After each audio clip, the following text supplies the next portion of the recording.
back. Thanks for being with us. Now I'm here with Megan O Neill. Megan is an environmental health inspector with Alberta Health Services, and she's going to venture into some interesting territory with us about what inspectors look for and perhaps what clients should be on the lookout for too in spas. And Environmental Public Health recently had an initiative called Be Spa Safe. Welcome, Megan. How about if you jump right in and tell us about that initiative and what it involved? For sure. So Be Spa Safe is all about what people should look for in salons and spas. So it covers everything from manicures, pedicures, and waxing, facials, piercing, kind of what safety features you want to look out for to try and determine if you want to use that spa.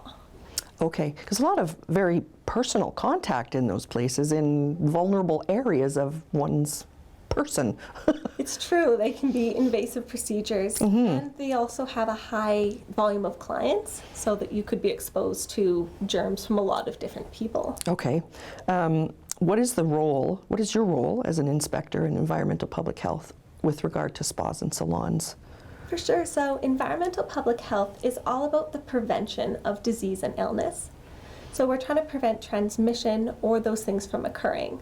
So in a salon, we would inspect and have both an education and an enforcement role.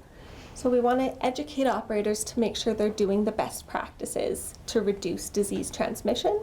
And we want to enforce that they're being compliant and have that power to take steps as necessary. Okay, so when you're inspecting, you would just go in during a working day. I guess there could be clients there? Yes, we usually like to do surprise inspections so that the facility doesn't know when you're coming in, and we try to be respectful of private client services that are being offered. Have you ever had to encounter a situation where a client is having a procedure done and you see a violation and you have to stop the process? I luckily haven't been in that situation before, but I'm sure some of our inspectors have been, and we've had that difficult conversation. Unfortunate for everybody. What are some of the risks then that people face in salons and spas? So in salons and spas, your main risks would be infection, cuts, chemical burns, or scalding. Oh. The four main ones. For infections, they could be bloodborne or skin infections, or something like a toenail fungus. And the main pathogens or germs that we're worried about are hepatitis B and C, Mycobacterium, and Pseudomonas, which are common from various sources. So because it's a scientific term, what is Pseudomonas and what does it do to someone? Pseudomonas causes skin infections, and these in a healthy individual will usually not be very severe, but in an immune compromised person, they can become systemic or bloodborne infections and have widespread results for them. Okay, so this is especially important for people who are vulnerable, maybe immunocompromised. I would say patients with cancer, older patients. Definitely, medications you're on can affect it. And anytime that your skin, the protective barrier is compromised, so any existing cuts or wounds, and even waxing will remove that outer barrier of your skin if there's no blood even. So that can be a portal of entry for something like Pseudomonas or another skin infection. Oh, that's so interesting. What can the clients themselves do to protect themselves when they enter a business like that? Absolutely. So in our pamphlet, the Be Spa Safe, it goes through what people should look for, and there's various different checklists and things. The first big point is to ask for an inspection report.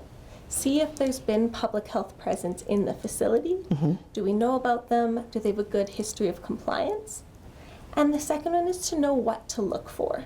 So something you want to check is that all tools are clean and in good condition. So right now you can see a photo of a rusty tool that's used in pedicures. So this tool is used to scrape off calluses of the feet. Okay. And it should be shiny and silver. So everything there is rust and bacteria, and if someone goes to use this tool, you should definitely say no. This was a tool that had to be confiscated and discarded at one of our inspections. Unbelievable.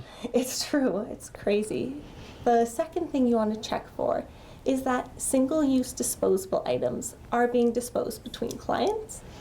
So example, it would be sanding bands. So they're really small pieces that go on the outside of the sander, and they're for nails, artificial nail implants. Usually the sanding will involve the nail and also a bit of skin on the corners, just accidentally. So they should be brown. So a white one like this is filled with someone else's skin and nail tissue, so you don't want that used on you because that could potentially infect you when it potentially cuts your skin on the edges. The second thing to look for with disposable tools are typically disposable tools are small. So it's easy to buy a bunch of these in bulk, Right. and they can be disposed after clients. You can also see that it's in good condition and repair, so it doesn't look like it's been used already. So those are a couple of big things to look for. And don't be afraid to ask questions. So another thing to look for, in addition to where they clean their tools, is that they're disinfecting them at regular intervals. So they must be disinfected between clients, obviously. But there's also some tools that should be disinfected during the procedure. Oh, So for example, different extractors, these are to extract pimples and blackheads. okay. Those should be disinfected throughout the procedure because people's pimples can be infected, especially with a pathogen called Staphylococcus aureus, and it will cause the large, gross yellow and green pus and swelling. Yes, yeah. So if that's used on one part of the face, their other pimples may not actually be contaminated Oh, with of that course. infection. Right. So you don't want to spread that even amongst yourself. This is such good information. I mean, I think so often we assume that everything's being done properly and we go in for our day of pampering and we maybe don't even look. You know, we just sort of put ourselves into the hands of these professionals, but we should keep our eyes open. It's true. It's important to know what to look for. And another thing that people can do is they can report concerns or complaints to the health department. We'll send in inspectors and do follow-up inspections and work with the operator to try and ensure they're providing safe services. Perfect. We'll put that website up on the screen for people. Absolutely, that website, or they can call the local public health office. In Lethbridge, the number is 403-388-6689. And there are offices in other cities too, so we'll help people find those too. Thank you so much for being here. This is just wonderful information to share. I really appreciate it. Thank you so much. It's great. Thanks for watching.